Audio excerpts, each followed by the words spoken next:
Fala pessoal, tudo bom? Aqui é o Rodrigo Vilela e hoje nós vamos iniciar a nossa leitura conjunta do livro Norwegian Wood, do escritor Haruki Murakami.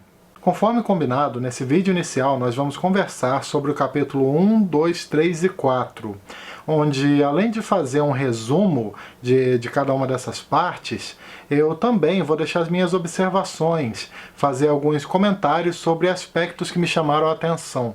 Gostaria muito também de saber o que vocês estão achando dessa leitura, se vocês estão gostando, se esse é o seu primeiro contato com alguma obra do Murakami. Deixe aqui os seus comentários. Para mim essa daqui é uma releitura, né? Esse foi um dos primeiros trabalhos do Haruki Murakami que eu li. Isso há muitos anos atrás, se bobear até uma década atrás.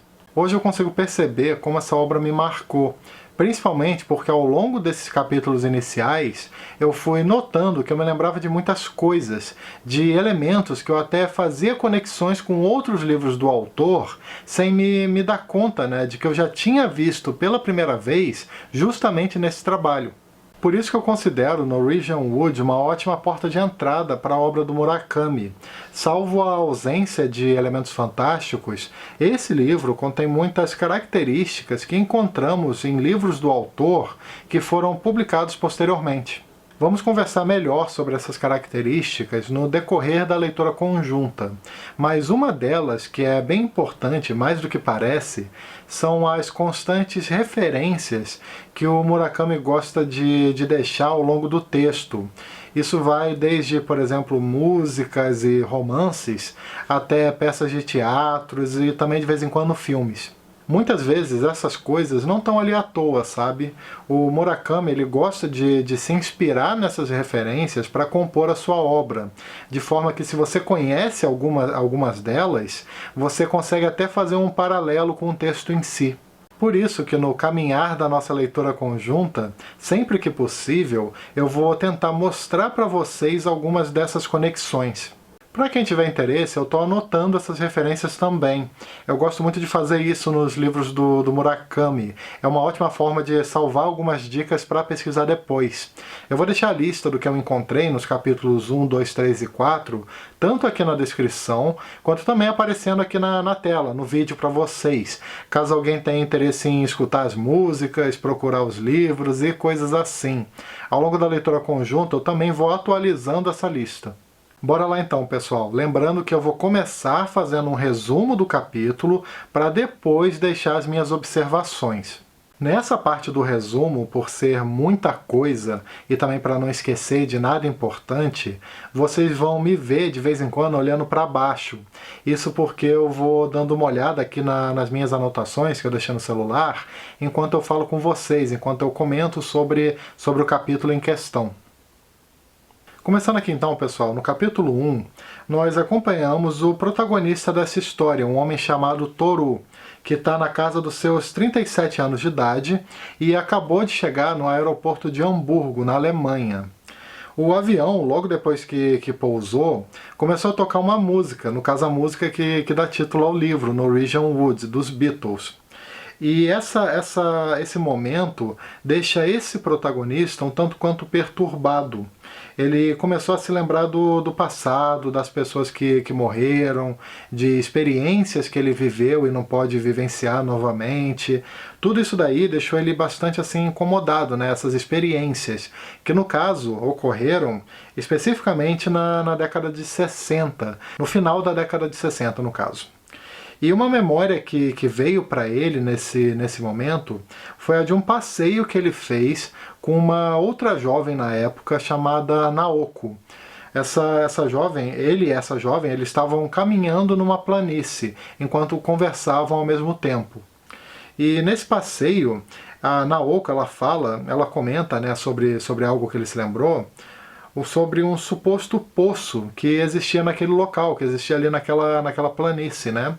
Um poço muito profundo que ninguém sabia exatamente onde estava e que de vez em quando até surgia a notícia nas redondezas de quando uma pessoa desaparecia, falavam que ela provavelmente tinha caído no poço, naquele poço, e que era uma situação terrível, né? Era uma morte terrível. A pessoa ela fica ali sozinha e vai ali sucumbindo, né, lentamente. É uma coisa assim terrível de se imaginar. E aí ela comenta sobre isso nesse passeio que os dois estão fazendo. E além disso, a Naoko, ela parece demonstrar, no decorrer dessa conversa, ela parece demonstrar muito carinho pelo Toru. Os dois, eles vão conversando e dá pra ver que ela demonstra muito carinho, mas que ele é claramente apaixonado por ela, né? Ele realmente ele tem um interesse muito grande por ela. Só que a Naoko, ela não demonstra tanto isso. Ela parece ter outras preocupações, inclusive. Ela parece que ela nunca relaxa, que ela está sempre lutando contra as próprias angústias. Ainda nessa caminhada, enquanto o Toru está se lembrando de tudo isso, ele se recorda também que a Naoko pediu para ele nunca se esquecer dela, como se já prevesse a possibilidade disso acontecer, para que ele sempre se lembre da figura dela, de que ela existiu, coisa que o Toru promete fazer. Lembrar dessa situação toda deixou o Toru muito angustiado. Isso porque ele começou a perceber que naquele passeio ele ficou o tempo todo prestando atenção na Naoko e na conversa, mas que hoje em dia, mais velho, com seus 37 anos, ele não consegue se recordar tão bem dela, mas consegue se recordar da paisagem. É como se realmente a imagem dela estivesse sumindo aos poucos. A coisa meio que se inverteu, digamos assim. E com o passar dos anos, né, a imagem da Naoko foi realmente sumindo para ele. Foi como se fosse desaparecendo, o que deixa ele realmente muito incomodado com essa situação, já que ele, de certa forma, não está cumprindo a promessa que ele fez. E a partir disso, então, depois dele se recordar desse momento, enquanto ele estava ali dentro do avião, enquanto tocava aquela música ambiente de Norwegian Wood, nós vamos então acompanhando, né? A partir desse momento nós vamos acompanhando a história do Toru justamente naquela época em que ele tinha 20 anos de idade, 20 e poucos anos de idade, no final da década de 60. Ele até fala, né, que nós vamos acompanhar o que ele escreve, que ele só consegue organizar as ideias quando coloca elas no papel. Então os capítulos seguintes são justamente aquilo que o Toru escreveu. Esse é um capítulo bem curtinho, bem rápido de ler, que coloca mais perguntas do que respostas e acaba, consequentemente, despertando a curiosidade para você continuar a leitura.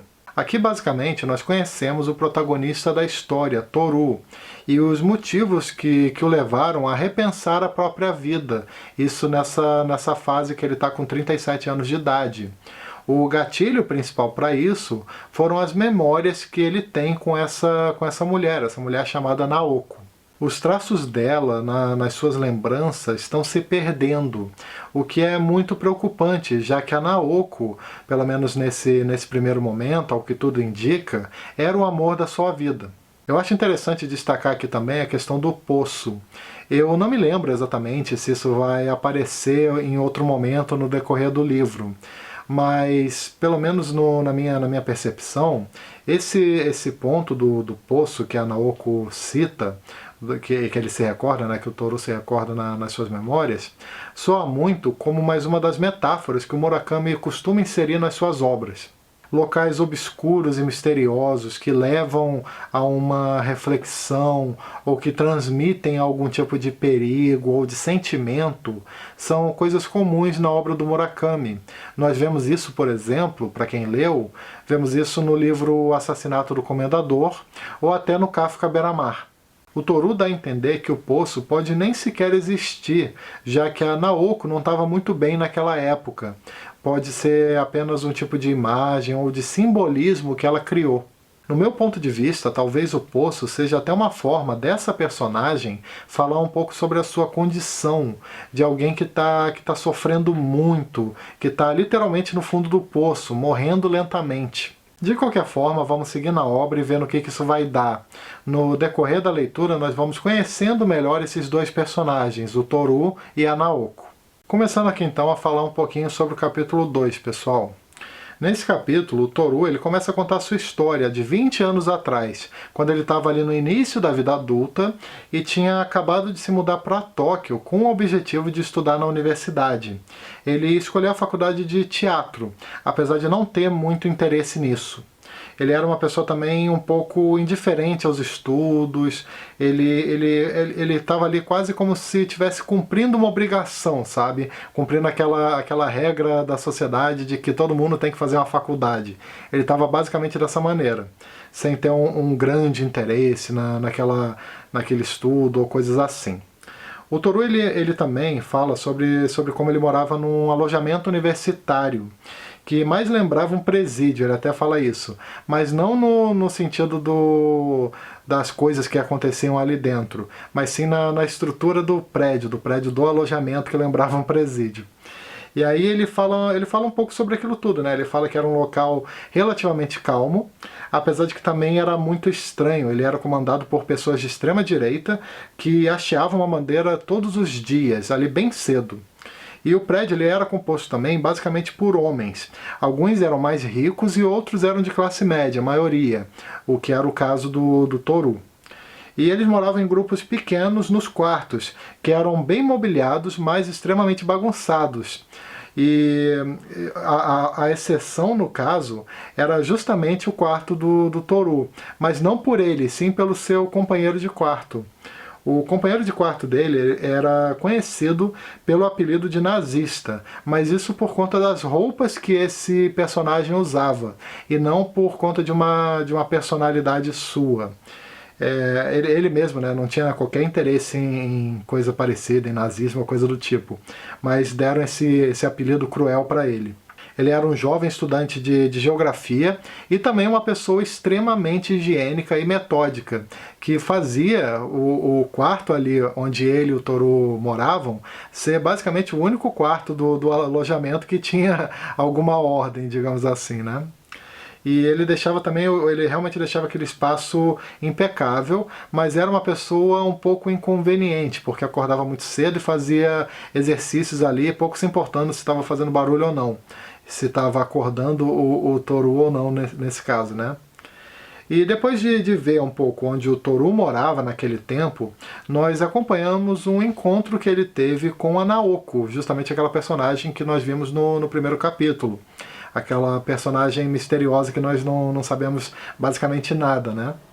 E aí nós vemos um momento em que ele teve um encontro com essa personagem num trem. Nisso nós descobrimos que ela era uma antiga conhecida sua dos tempos do ensino médio. Os dois então, depois desse encontro casual, resolveram caminhar um pouco para conversar, mas o assunto ele parece não vir tão naturalmente, sabe? Por isso eles simplesmente ficavam ali caminhando em silêncio. E a Naoko disse, num determinado momento, que ela tinha um pouco de dificuldade de se expressar, que isso não era uma coisa muito fácil para ela. E o Toru ele compreende a situação e diz que antigamente os dois realmente não conversavam tanto assim. E ao mesmo tempo, enquanto eles caminham, o protagonista ele ocasionalmente fica admirando pequenos detalhes da Naoko.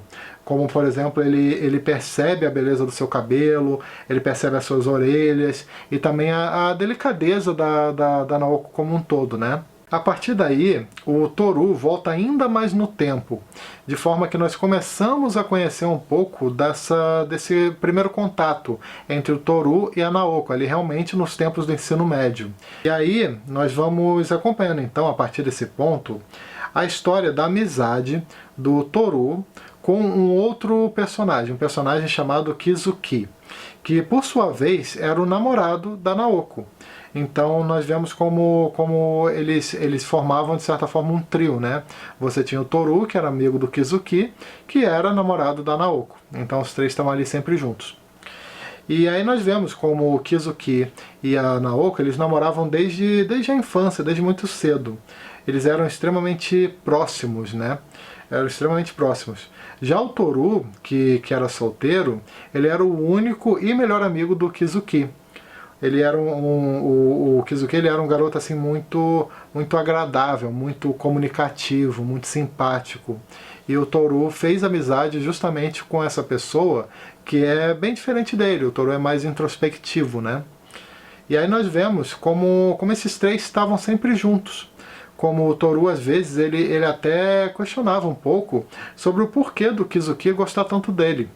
ele fala, né, ele se considerava uma pessoa extremamente comum, uma pessoa que simplesmente gostava de ouvir música, de ler alguns livros, de ficar na dele, mas por algum motivo o Kizuki se interessou nesse protagonista, né, no Toru, e fez uma amizade com ele. Fez uma amizade com ele, talvez até por conta dessa personalidade mais calma. De qualquer maneira, os dois formaram uma amizade muito forte, muito sólida. Eles realmente eram aquele caso de melhor amigo mesmo. E o Kizuki, talvez por conta da sua personalidade, acabava sendo o centro daquele trio. O centro daquele trio composto por ele, pelo Toru e pela Naoko. De forma que a simples presença dele deixava as outras duas partes mais confortáveis. Mas quando ele não estava presente, o Toru e a Naoko não tinham muito sobre o que conversar. Era uma situação bem particular aí. E essa coisa deles não terem muito o que conversar se tornou ainda mais evidente quando o Kizuki morreu. O Kizuki num determinado momento morre, e a Naoko e o Toru eles só conversam mais uma vez depois dessa tragédia, né? Eles só conversam mais uma vez para depois simplesmente acabaram cortando os laços. Não assim de forma proposital, né? Mas acabaram se afastando um do outro, né? E foram se encontrar justamente anos depois ali no trem, que é o momento que nós estávamos acompanhando antes desse flashback, né? E aí nós vemos, né, que a morte do Kizuki ele foi um grande mistério. Isso porque ele se suicidou no momento em que ninguém esperava qualquer coisa parecida. Ninguém esperava essa atitude dele, desse suicídio. Isso acabou realmente chocando todo mundo, principalmente a sua namorada, Naoko, e o seu melhor amigo, Toru. E aí, pouco antes desse ocorrido, o Toru até se recorda de uma situação que os dois tinham fugido da escola. Eles não estavam a fim de estudar e fugiram da escola para jogar sinuca. E o Toru ele percebeu naquele momento que o Kizuki não estava tão brincalhão como ele costumava ser. Ele não estava tão assim fazendo piada ou coisa do tipo. E ele até percebeu um pouco disso e comentou, falou, por que você tá tão sério? E o Kizuki disse que ele estava sério porque ele estava se concentrando na sinuca. Não deu nenhum indício do porquê que ele estava assim, ele simplesmente jogou essa desculpa, né? Foi justamente a partir daquele momento, a partir da morte do seu melhor amigo, que o Toru começou a se sentir perdido na vida. Ele começou a ficar sem saber o que fazer, ele realmente se sentia ali quase que à deriva, sem saber como lidar com a situação, como lidar com as coisas. Foi realmente um baque muito forte para ele. Né? Ele até adquiriu uma certa indiferença com relação às coisas, como se nada fosse importante o suficiente. Ainda por cima, outro sentimento que esse protagonista despertou após a morte do seu melhor amigo foi o de perceber sempre a presença da morte, de notar que ela está sempre ali, que ela não é simplesmente que a morte ela não é o oposto da vida, né? Assim que ele diz, que a morte não é o oposto da vida, mas sim um complemento dela, e que ela está realmente ali o tempo todo, em todas as situações. A morte sempre está meio que à espreita, e isso deixa o protagonista um tanto quanto perturbado, né? Além dessa indiferença que ele criou com as coisas, ele também criou esse aspecto relacionado à morte. E foi com essa visão de mundo que o Toru entrou na maioridade. E por mais que ele tentasse viver com certa indiferença, ele não conseguia esquecer do seu amigo.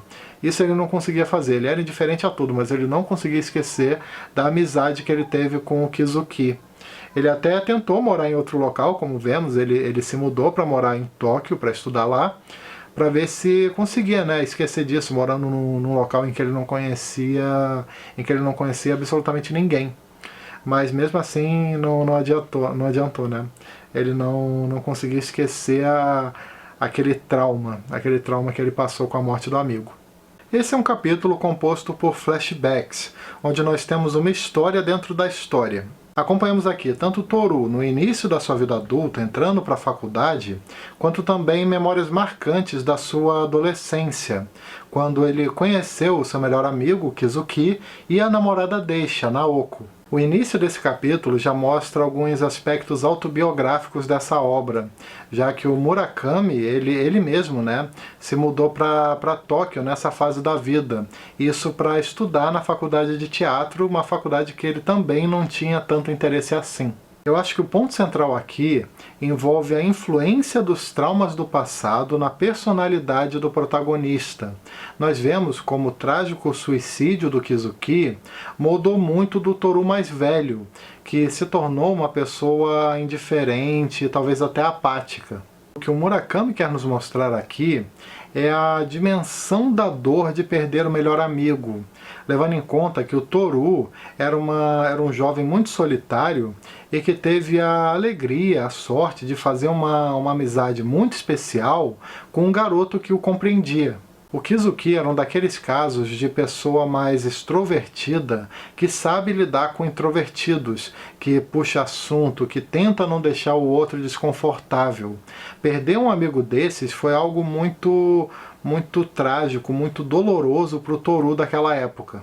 Esse aspecto dos traumas de infância é mais um ponto comum na obra do Murakami, geralmente conectado com a ideia de fuga, já que muitos protagonistas seus são movidos por isso, são movidos pela fuga, tentando de alguma forma escapar dos problemas. Vemos isso, por exemplo, no livro Incolor Tsukuru Tazaki e seus anos de peregrinação, com um protagonista que se mudou depois de ter sido excluído pelos amigos. Também vemos isso no Kafka Beira-Mar, onde o personagem principal foge de casa por conta de uma profecia. Ou também podemos exemplificar isso daí no livro Sul da Fronteira, Oeste do Sol, quando o protagonista dessa obra se muda e perde o contato com o amor da sua vida.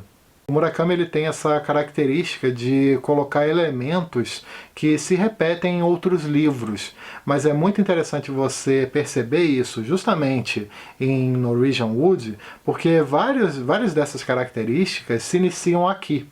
Começando então agora, pessoal, a falar um pouquinho sobre o capítulo 3. Vou dar o resumo que eu tenho aqui para vocês desse capítulo.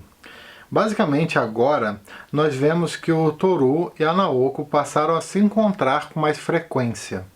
E as conversas, elas ainda eram poucas, né? Não eram conversas assim muito profundas ou coisa do tipo, mas a coisa estava caminhando para melhor. Bem devagarzinho eles estavam criando uma intimidade maior um com o outro, né? Ao ponto de que, por exemplo, o silêncio já não era constrangedor, o que sempre é um bom sinal.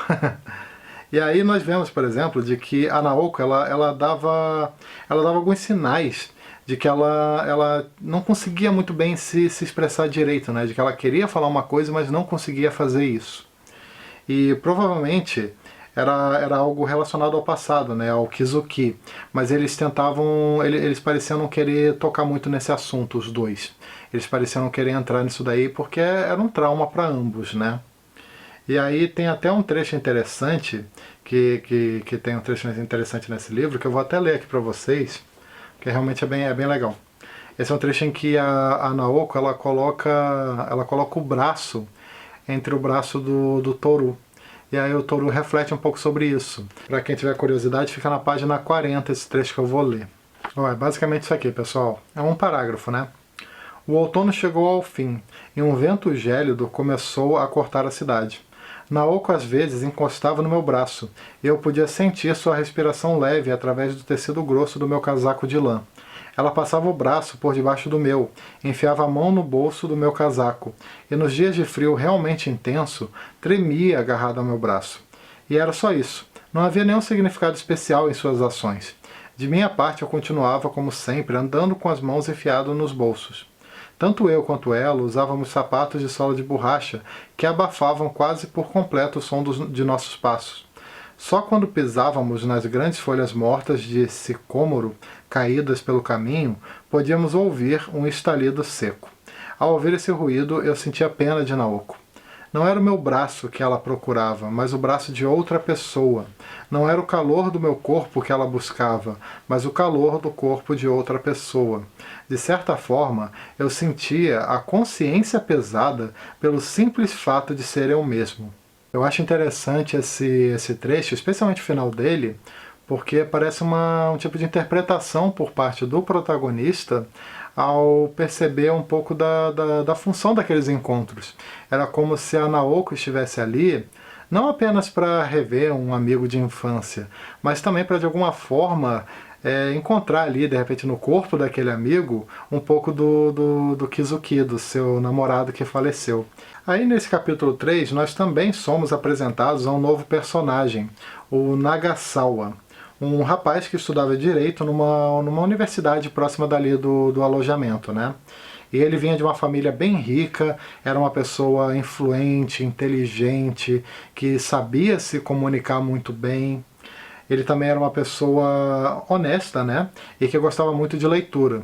Mas como defeito, ele tinha um temperamento bastante egoísta e era sempre muito arrogante. O Toru ele tem essa característica de se aproximar de pessoas que são muito diferentes dele. Nós vemos como esses dois personagens acabaram formando uma amizade. E aí foi de certa forma até o único amigo que o Toru teve depois do Kizuki. E aí nós vemos como eles dois meio que criaram essa amizade através dos livros, o que é um aspecto interessante, né? Eles criaram a amizade, o Nagasawa criou um interesse pelo Toru ao saber que ele estava lendo o Grande Gatsby. E aí os dois acabaram fazendo amizade por conta disso, né? E ao mesmo tempo, ao conhecer o Nagasawa, o Toru ele começou de certa forma até a valorizar um pouquinho mais o Kizuki. Porque na perspectiva dele, o Nagasawa, né, apesar de ser uma boa pessoa e tal, ele gostava de mostrar as suas, digamos assim, a sua personalidade para os outros, ele gostava de aparecer. Coisa que o Kizuki não era assim, o Kizuki ele guardava essas qualidades apenas para os melhores amigos. E aí ele começou a valorizar ainda mais a figura daquele amigo falecido, e também a perceber que ele realmente não conseguia esquecer dele de jeito nenhum. E aí, voltando ainda no capítulo 3 para aquela relação entre Toru e Naoko, nós vemos que o aniversário da Naoko, aniversário de 20 anos de idade, nessa data, né, o Toru resolveu comprar um bolo para ela e visitá-la no seu apartamento. E aí, chegando lá, a Naoko fez algo muito inusitado. Ela começou a falar sem parar. Coisa que ela não fazia nunca, né? Ela tinha essa dificuldade de comunicação. Só que ali ela começou a falar sem parar, ela começou a botar para fora diversas coisas que ela vivenciou, diversas situações. Começou a falar durante horas.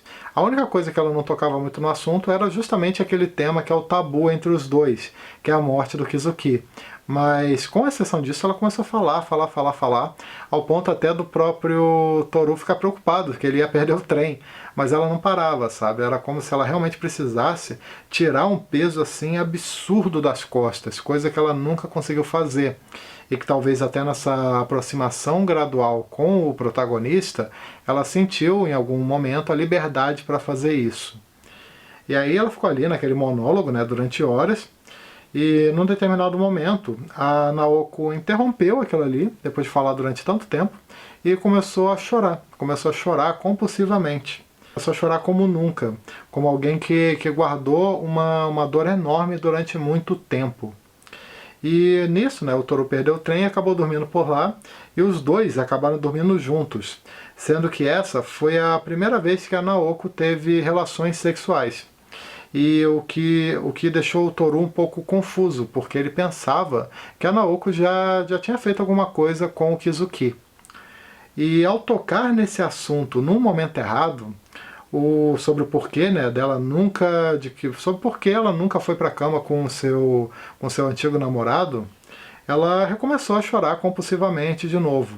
O Toru ele percebeu que ele teve esse momento infeliz de tocar nesse assunto, e aí ele ficou na dele. E chegou num ponto também que ele não sabia se a Naoko se ela estava dormindo, se ela estava quieta, se ela estava brava com ele. E aí meio que a noite passou assim, né? Nesse climão, digamos assim, né? E aí, no dia seguinte, o Toru levantou, arrumou tudo e deixou uma cartinha ali para a Naoko, pedindo para os dois conversarem depois. O fim desse capítulo mostra que a Naoko se mudou sem avisar para ninguém, o que deixou o Toru extremamente perturbado. Ela simplesmente foi embora, não respondeu a carta dele e sumiu. Saiu do apartamento sem avisar para ninguém, né? E aí ele ficou muito preocupado e mandou uma outra carta para ela, dessa vez se abrindo, falando sobre o passado, falando sobre como realmente precisava conversar com ela sobre as coisas que eles vivenciaram, né? Só que ela nunca respondia também. E aí o protagonista ele começou a ficar com um profundo sentimento de vazio. Ele até fala que ele tinha uma sensação de uma caverna no peito, que realmente é um vazio muito forte, né? Ele começou a ficar inconformado com aquele fato do sumiço da Naoko, da ausência de respostas. Começou a ficar muito inconformado com isso, ficou triste, ficou até com raiva numa certa situação. E ele também começou a mudar até um pouco seus hábitos, né? O Toru ele acabou parando de fumar, mas ao mesmo tempo ele começou a trabalhar enlouquecidamente para esquecer daquela situação. Ele bebia muito uísque, ele sempre queria ficar na dele. E aí, num determinado dia, finalmente chegou uma carta da Naoko respondendo as cartas que ele tinha mandado antes, né? E aí, ela disse que ele não deveria se sentir culpado pela situação, que na verdade ela que se feria, que não foi o Toru responsável pelas feridas dela. Ela começou a falar disso. E aí ela explicou que ela voltou para a cidade de Kobe em busca de tratamento médico. E que o seu médico, no caso, aconselhou que ela passasse um tempo numa clínica nas montanhas. E ela disse também que queria conversar com ele, mas que não se sentia preparada ainda para isso. Tudo isso na carta, né? O Toru continuou então, meio que na mesma, né? Ele tinha uma resposta dela, mas ficou ali naquela situação de que não conseguiria entrar em contato com ela ali, e ela ainda não estava preparada para conversar. E aí ele continuou com aquele sentimento de vazio, se sentindo meio que perdido, né? Como se ele tivesse ali caído ali das suas mãos mais uma coisa preciosa. Primeiro foi seu melhor amigo e agora Naoko que tinha ido embora. O capítulo 3 mostra o desenrolar dessa conexão que foi se estabelecendo entre o Toru e a Naoko.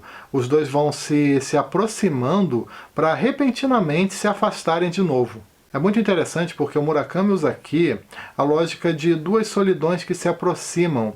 Ambos estão feridos pela ausência da mesma pessoa, ao mesmo tempo que também têm muita dificuldade em lidar com o luto. O curioso aqui também envolve muito da coisa da falha na comunicação, da ausência do diálogo, que é mais uma característica muito comum na obra do Murakami. Esses personagens que têm a dificuldade de entrar em certos assuntos, de falar claramente sobre determinados aspectos.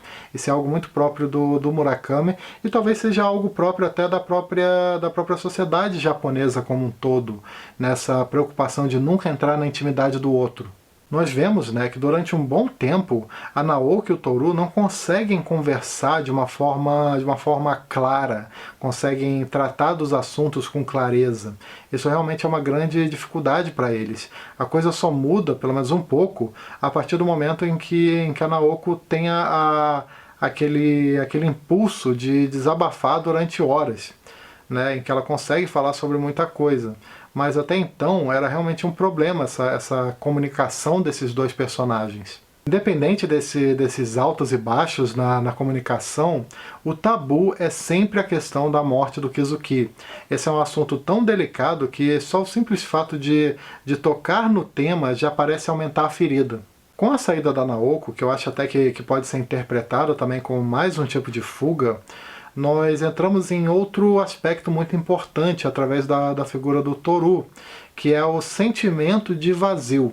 O Toru, ele tem esse sentimento, ele tem essa caverna no peito, como ele fala, tanto pela ausência do seu melhor amigo, quanto também pela aproximação e também pelo fato dele estar se apaixonando pela Naoko, mas não sentir isso daí sendo correspondido. Eu acho legal que essa parte ali do último encontro entre o Toru e a Naoko, ali no apartamento dela, parece ser a origem do nome do livro, Norwegian Wood. A letra dessa música dos Beatles tem várias semelhanças, né, ali com essa passagem do livro. Vale a pena para quem tiver interesse dar uma conferida na letra depois, até para conectar um pouco esses pontos.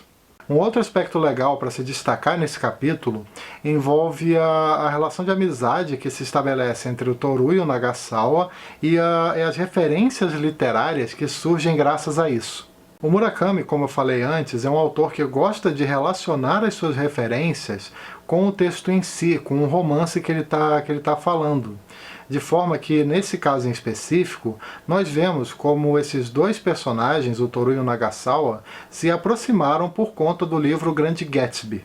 É curioso como o próprio Nagasawa parece representar um tipo de Gatsby ao longo da leitura. Ele é um homem rico, influente, bonito, comunicativo, enquanto Toru lembra o narrador dessa obra, o Nick Carraway, que por sua vez é uma pessoa bastante comum. Falando agora do último capítulo que nós vamos comentar hoje, o capítulo 4, aqui nós vemos que estava ocorrendo uma greve na universidade, que na verdade essa greve tinha terminado, né? Chegou ao fim justamente no início desse capítulo. E aí nós vemos que o Toru ele seguia nos estudos, mas sempre naquele clima de desânimo, de falta de interesse, né? Ele sempre estava com aquele ar um tanto quanto deprimido, meio que sem propósito de vida, se sentindo perdido.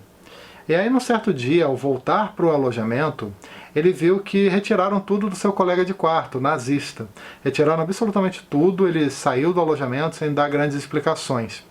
O que para o Toru, nesse caso específico, não foi um grande problema, já que ele ficou com o quarto todo para si e também acabou criando o hábito de cuidar melhor do próprio espaço.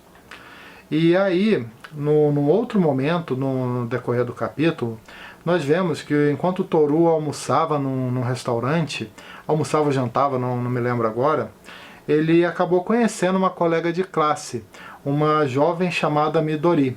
E a Midori, ela parece ser uma pessoa muito extrovertida, ela também se diverte muito com o jeito rígido de falar do Toru. E aí os dois eles vão criando ali um vínculo, né, meio que aos pouquinhos. Até porque a Midori ela tem um temperamento um pouco mais fácil de lidar. Ela é uma pessoa muito simpática, ela é uma pessoa agradável, né? Ela é bem comunicativa também, apesar de ser um tanto quanto irônica em determinados momentos.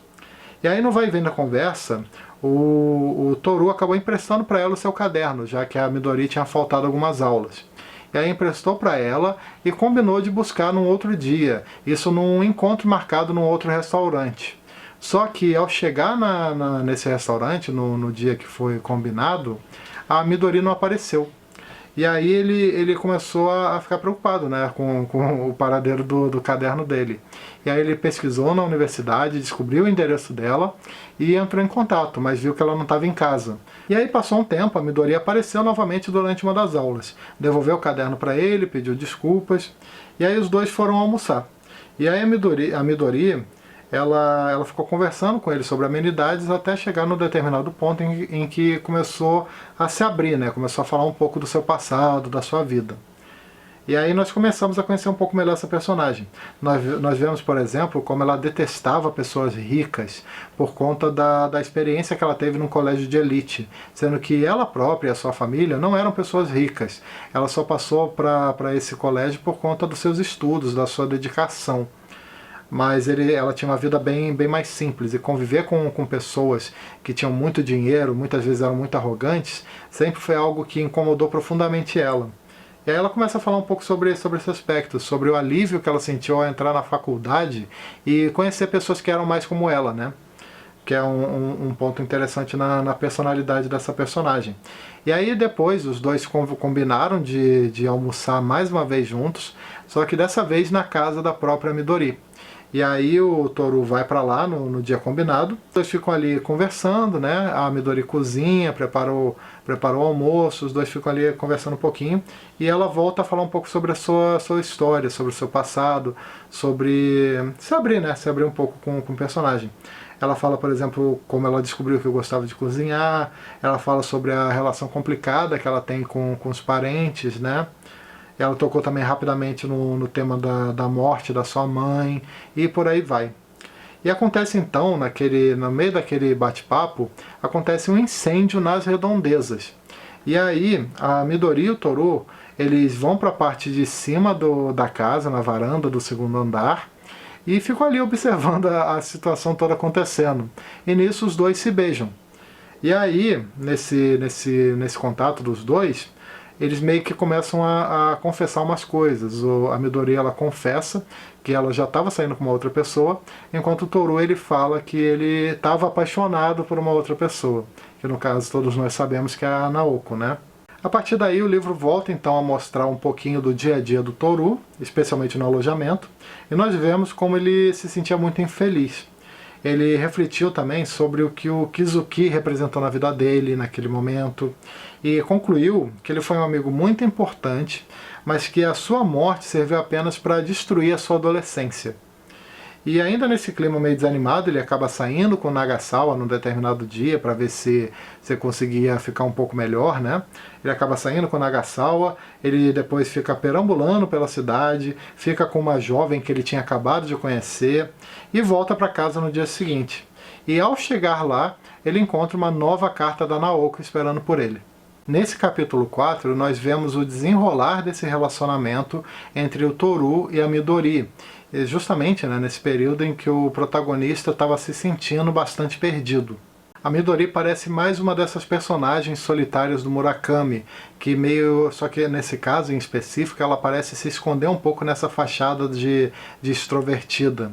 A solidão dela parece mais voltada para questões familiares, na ausência de referências nesse sentido. O capítulo também parece mostrar muito dessa coisa da juventude no início da vida adulta, saindo com os amigos, estudando na faculdade, passando por situações inusitadas, conhecendo gente nova e coisas assim. Esse vai e vem do protagonista me lembrou muito O Apanhador no Campo de Centeio, do Salinger, livro que inclusive é citado nesse mesmo capítulo, o que já vale como mais uma referência. Lá no Japão, pelo que eu sei, o Norwegian Wood é realmente conhecido como uma espécie de apanhador no campo de centeio japonês. E realmente dá para encontrar muitas semelhanças desse livro com esse clássico norte-americano. Em ambos os casos, nós temos um protagonista perambulando pela cidade sem nada para fazer, com aquele sentimento de vazio, de solidão, provocado especialmente por perder pessoas queridas. No caso do Norwegian Wood, o Toru sofre muito pela morte do seu melhor amigo e também pelo sumiço da Naoko, enquanto no livro norte-americano, No Apanhador no Campo de Centeio, o Holden, o nome do protagonista, sofre muito pela morte do seu irmão. Um último ponto que eu queria comentar é uma curiosidade. Nós vemos, tanto nesse capítulo quanto também um pouco no anterior, que está rolando, né, uma greve na universidade onde o Toru está estudando. Uma greve que aconteceu justamente ali naquela época, né, na década de 60. Para quem não sabe, isso de fato ocorreu no Japão, entre 1968 e 1969. Foi um momento bem marcante para a geração daquela época, já que fechou temporariamente diversas universidades. Os protestos, que em alguns casos até acabaram em violência, eram por questões diversas, desde aspectos da própria gestão das universidades, até a construção de um novo aeroporto no país, a corrupção e por aí vai. Como Murakami estudou na Universidade de Waseda, que fica em Tóquio, justamente nessa época, muito provavelmente foi daí que ele tirou a inspiração para tocar nesse assunto no decorrer do livro. Bom, pessoal, esse foi o nosso vídeo inicial, o nosso primeiro vídeo da leitura conjunta de Norwegian Wood do Haruki Murakami. Espero que vocês estejam gostando desse livro. Eu queria muito saber a opinião de vocês, né? Queria saber o que vocês estão achando. Deixa aqui nos comentários falando um pouquinho sobre as suas observações, quais são os aspectos que mais chamaram a sua atenção no decorrer dessa obra e coisas assim. O nosso próximo vídeo, o primeiro vídeo intermediário, será publicado por aqui no dia 14 de dezembro. Nele, nós vamos conversar sobre os capítulos 5 e 6. É isso, galera. Espero que vocês tenham gostado, então, do vídeo. E eu aproveito também, como sempre, para pedir para deixar uma curtida aqui embaixo, que ajuda bastante, para se inscrever, caso ainda não tenha feito isso, para clicar no sininho para receber as notificações sempre que eu publicar um vídeo novo aqui no canal, e também para me seguir nas redes sociais. Beleza? Então é isso aí. Nos vemos no próximo vídeo. Tchau!